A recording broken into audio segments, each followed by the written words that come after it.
तो केवीएस का रिजल्ट आने में इतनी देरी क्यों हो रही है?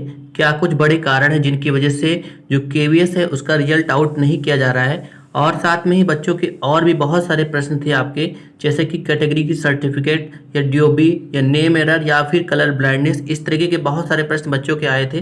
तो उन सभी प्रश्नों पर बात करेंगे और साथ में ही रिजल्ट में देरी का जो बड़ा कारण है उसके ऊपर भी बात करने वाले हैं। तो वीडियो को लास्ट तक बने रहें। जो भी बच्चे नए हैं प्लीज़ वीडियो को लाइक और चैनल को सब्सक्राइब जो कर दें और वीडियो को शेयर जरूर कर दें। तो चलिए वीडियो को स्टार्ट करते हैं। आप सभी का स्वागत है फिर से आपके अपने चैनल पर। तो बच्चों के जो कमेंट्स थे, ज़्यादातर कमेंट्स तो रिजल्ट को लेकर के ही थे और क्यों, क्या कारण है रिजल्ट में देरी का, सबसे पहले हम इसी के ऊपर बात करेंगे। इसके अलावा जो प्रश्न पूछे गए थे वो था कैटेगरी का जो सर्टिफिकेट है वो स्टेट गवर्नमेंट का होगा या सेंट्रल गवर्नमेंट का होगा, या और कुछ प्रश्न इस प्रकार से थे जो कैटेगरी सर्टिफिकेट से रिलेटेड थे कि जो बच्चे जिन बच्चों का जो कैटेगरी सर्टिफिकेट है थोड़ा सा पुराना है उनको क्या करना चाहिए, और साथ में ही कुछ बच्चों के सर्टिफिकेट में या फिर आधार कार्ड या फिर किसी भी सर्टिफिकेट या डॉक्यूमेंट में नेम का एरर है तो क्या कुछ होगा। और साथ में कुछ बच्चों के कमेंट्स आपके कलर ब्लाइंडनेस को लेकर के था कि सर कलर ब्लाइंडनेस है तो क्या किसी प्रकार का कोई समस्या होने वाला है आपके सिलेक्शन में। ठीक है, तो इन सभी बातों पर बात करेंगे। सबसे पहले हम बात कर लेते हैं आपके रिजल्ट में देरी का कारण। देखिए रिजल्ट में जो देरी का बड़ा कारण है उसमें सबसे पहला बड़ा कारण तो ये हो सकता है कि केबीएस के ऊपर से कोई थोड़ा सा प्रेशर रखा गया हो जिससे कि वो रिजल्ट आउट ना कर सके, क्योंकि आप भी जानते हैं कि जो बीएड वाला मामला चल रहा है थोड़ा सा वो भी गंभीर हो रहा है। और दूसरा बड़ा कारण ये हो सकता है कि देखिए जो केवीएस है, अभी आपको पता ही है कि जो बीएड वालों को चूंकि बाहर किया गया है तो चूंकि मेरिट लिस्ट जो बनेगी उसमें भी थोड़ा बहुत करेक्शन होगा और कट ऑफ भी थोड़ा सा नीचे आने वाला है। यानी कि पहले जो कट ऑफ था आपका, आप सभी सुन ही रहे थे कि 135 से 140 प्लस जाने वाला था। अब चूंकि बीएड वाले बाहर हो गए हैं तो मेरिट लिस्ट फिर से जारी की जाएगी, यानी फिर से मेरिट लिस्ट को बनाया जाएगा। हालांकि इसमें बहुत ज़्यादा समय तो नहीं लगना चाहिए, हफ्ते 10 दिन का ज़्यादा समय लगना चाहिए। और इसी वजह से मैंने आपका जो रिजल्ट का जो डेट था, इसी वजह से मैंने आपको 15 सितंबर के बाद ही बताया था, क्योंकि चूंकि अब बीएड वाले बाहर हुए हैं तो अभी आपके जो मेरिट लिस्ट होगी उसमें भी परिवर्तन होगा। मेरिट लिस्ट भी थोड़ी सी आपकी नीचे की ओर खिसकेगी, यानी कि कट ऑफ आपके थोड़े से लो होने वाले हैं, जो कि मैंने पहले ही आपको डिस्कस कर दिया था। तो ये दो बड़े कारण हो सकते हैं, या फिर हो सकता है कि केवीएस के ऊपर से प्रेशर डाला गया हो कि अभी उनको रिजल्ट आउट नहीं करना है, क्योंकि बीएड वालों का भी विवाद चल रहा है। ठीक है, तो ये दो बड़े कारण हो सकते हैं कि जो इसी वजह से आपके रिजल्ट में देरी किया जा रहा है। ठीक है, तो ये दो कारण हो सकते हैं आपके। ठीक है, ये एक्सपेक्टेड है। चलिए अगले प्रश्न की ओर बात करते हैं। अगला प्रश्न आपका था कलर ब्लाइंडनेस को लेकर के। कुछ बच्चों के कमेंट्स आए थे कि सर कलर ब्लाइंडनेस है तो किसी प्रकार की कोई समस्या होने वाली है उनके सिलेक्शन प्रोसीजर में। तो देखिए मैं आपको पहले ही क्लियर कर देता हूँ। देखिए जो भी बच्चे कलर ब्लाइंडनेस से रिलेटेड थे तो आप सभी ने तो कैटेगरी चूज की होगी पीएच या बीएच। ठीक है, तो अगर आपने कैटेगरी चूज कर रखी तो आपको कोई समस्या नहीं होने वाली है, क्योंकि वहाँ पर ऑप्शन दिया गया था कि आप अपनी कैटेगरी चूज कर लीजिए। अगर आपको कलर ब्लाइंडनेस है तो आप एक रूप से सत्य बता सकते थे कि आपको कलर ब्लाइंडनेस है, तो आपको कोई समस्या नहीं होने वाली। तो इसको लेकर के परेशान होने की आवश्यकता नहीं है अगर आपने कलर ब्लाइंडनेस वहाँ पे चूज कर रखा है तो। अगला प्रश्न आपका था कैटेगरी सर्टिफिकेट स्टेट गवर्नमेंट का होना चाहिए या सेंट्रल गवर्नमेंट का होना चाहिए। तो देखिए मैं सबसे पहले आपको क्लियर कर दूं, बहुत सारे बच्चों के कमेंट्स आ रहे थे कि सर मैं इस स्टेट से रिलेटेड हूं तो मेरे पास स्टेट गवर्नमेंट का कैटेगरी सर्टिफिकेट है तो क्या चल जाएगा। देखिए मैं क्लियर कर दूं, कोई भी उसमें आपके जो नोटिफिकेशन था उसमें स्पष्ट रूप से क्लियर किया गया था कि जो कैटेगरी सर्टिफिकेट होगा वो आपका सेंट्रल गवर्नमेंट का ही लगने वाला है, यानी स्टेट गवर्नमेंट का आपका कैटेगरी का सर्टिफिकेट नहीं चलेगा।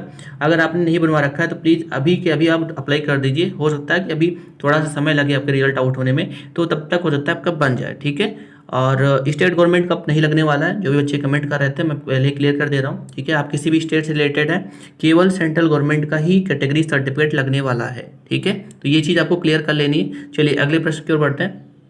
अगला जो प्रश्न था आपका कैटेगरी सर्टिफिकेट थोड़ा सा पुराना है। ठीक है, थोड़ा सा पुराना मतलब दिसंबर से थोड़ा पहले का है।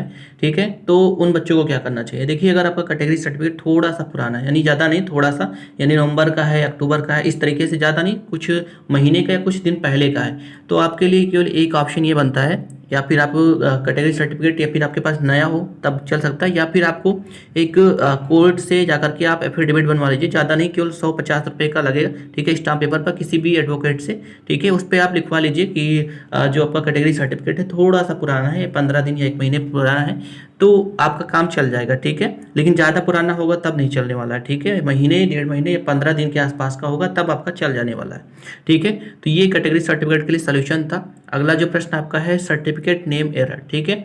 यानी कि सर्टिफिकेट नेम एरर का मतलब है, मान लीजिए आपका कोई डॉक्यूमेंट है, ठीक है। जैसे मान लीजिए आपके हाई स्कूल में नेम में एरर है, उसके बाद आपका इंटर में सही था, उसके बाद आपका बीएससी में भी सही है, और उसके बाद आपके आगे डीएलएड वगैरह में सब जगह सही है। लेकिन हाई स्कूल में एरर है, या फिर आपके इंटरमीडिएट में एरर है, ठीक है, या फिर आपके डीएलएड के सर्टिफिकेट में एरर है, तब आपको क्या करना होगा। देखिए, आपको तुरंत भी कोई भी परेशान होने की आवश्यकता नहीं है, और एक तरीके से ये तुरंत सॉल्व नहीं होगा। इसके लिए भी आपको सिंपली बस एक छोटा सा काम करना होगा। आपको एफिडेविट बनवा लेना, उस पर लिखवा लेना होगा कि मेरे सर्टिफिकेट पे ये एरर है और इसको मैं आगे चल के करेक्शन करा लूँगा, ठीक है।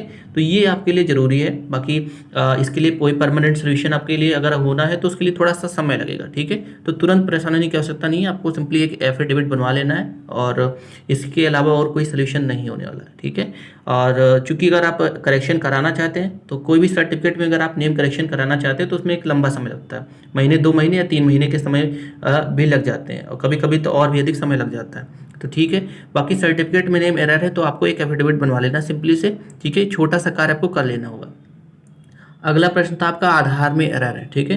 आधार में एरर यानी हो सकता है कि आपके डीओबी में कोई गलती हो, या फिर आपके नाम में कोई गलती हो, या फिर आपके पिता के नाम में गलती हो, ठीक है। मेनली जो आधार में देखा जाता है वो आपका डीओबी, ठीक है, और प्लस आपके नाम में कोई एरर हो, ठीक है, क्योंकि वहाँ पे आपका एक आईडी कार्ड जरूर देखा जाएगा, चाहे वो आधार हो या पैन कार्ड हो, ठीक है, एक आपका देखा जाता है। तो अगर आपके नेम में एरर है तो सिंपली आपको जा करके आपको इसको सही करा लेना होगा। ज़्यादा समय नहीं लगेगा। हालांकि आधार के करेक्शन में लगभग 48 घंटे के आसपास में लग जाता है, लेकिन वो आपको एक रिसिप्ट दे देंगे कि देखिए कि ये आपका सही कराया गया है, ठीक है। तो आप उस रिसिप्ट से भी काम चला सकते हैं, या फिर आप एफिडेविट भी बनवा सकते हैं। तो 2 ऑप्शन आपके पास है, ठीक है। बाकी अगर आधार में एरर है तो आपको आज के आज ही जा करके आपको उसको किसी भी पोस्ट ऑफिस से आप उसको सही करवा लीजिए, ज़्यादा समय नहीं लगेगा। और उसको लगभग 48 घंटे या कह सकते हो कि 1 हफ्ते के आसपास में आप उसको ऑनलाइन भी निकलवा सकते हैं, या फिर आपके पास वो जो रिसिप्ट दी जाती है तुरंत के दिन रिसिप्ट आपको दे दी जाती है, उसको भी आप दिखा करके काम चला सकते हैं। फिर अगला प्रश्न आपका है रिजल्ट कब तक आएगा। तो देखिए, रिजल्ट को लेकर के मैंने आपको थोड़ा सा पहले ही बताया गया, ठीक है। देखिए, एग्जैक्ट आपको कोई नहीं बता सकता, क्योंकि केवीएस के ऊपर थोड़ा सा प्रेशर अभी है। टीजीटी पीजीटी कैंडिडेट्स के लिए एक तरीके से कह सकते हो कि 90% से 80% चांसेस हैं कि उनको सितंबर में रिजल्ट मिल जाए। और ये मैं आपको आज से नहीं, लगभग कई दिनों से कह रहा हूँ। अगस्त लास्ट तक मुश्किल है कि आपको रिजल्ट देखने को मिल जाए। हालांकि अगस्त लास्ट में रोजगार मेला होने वाला है, और ऐसा बहुत सारे चैनल्स ने या कई सारे लोगों ने बताया होगा कि आपको अगस्त लास्ट तक आपको रिजल्ट देखने को मिल सकता है। लेकिन मैं टीजीटी पीजीटी कैंडिडेट्स के लिए भी मैंने बताया था, देखिए 15 सितंबर तक की रिजल्ट आने की संभावना है, ठीक है। मैंने क्या बताया, एक्सपेक्टेड एक तरीके से संभावना है। और ये एक्सपेक्टेड ही कोई भी अगर आपको जानकारी प्राप्त दे रहा है तो आपको एक्सपेक्टेड ही दे सकता है, क्योंकि जो केवीएस का जो रिजल्ट है, ठीक है, वहाँ के जो कह सकते हो कर्मचारी, उनको भी स्पष्ट रूप से क्लियर नहीं होता है, क्योंकि उनके ऊपर भी प्रेशर होगा। और एक तरीके से बीएड वाला जो मामला चल रहा है वो भी थोड़ा सा कह सकते हो थोड़ा सा संगीन हो रहा है। हालांकि बीएड वालों को पीआरटी में शामिल करना थोड़ा सा मुश्किल है, ठीक है। फिर भी देखते हैं क्या कुछ हो सकता है। फिलहाल और भी किसी प्रकार के अगर आपके मन में प्रश्न है तो आप कमेंट करके पूछ सकते हैं, आपके सभी प्रश्नों के उत्तर देने का प्रयास किया जाएगा। फिलहाल मैंने आपको जितने प्रकार के प्रश्न पूछे गए थे मुझसे, मैंने सभी प्रश्नों के उत्तर देने का प्रयास किया है। वीडियो अगर आपको अच्छी लगी तो प्लीज़ वीडियो को लाइक और चैनल को सब्सक्राइब कर दें, और वीडियो को शेयर जरूर कर दें। और वीडियो अगर आपको अच्छी लगती है, हमारे चैनल से आपको कोई इन्फॉर्मेशन मिल रहा है, तो प्लीज़ हमारे चैनल को सब्सक्राइब कर लें। आज के वीडियो में इतना ही, मिलते हैं नेक्स्ट वीडियो में। थैंक यू सो मच, धन्यवाद।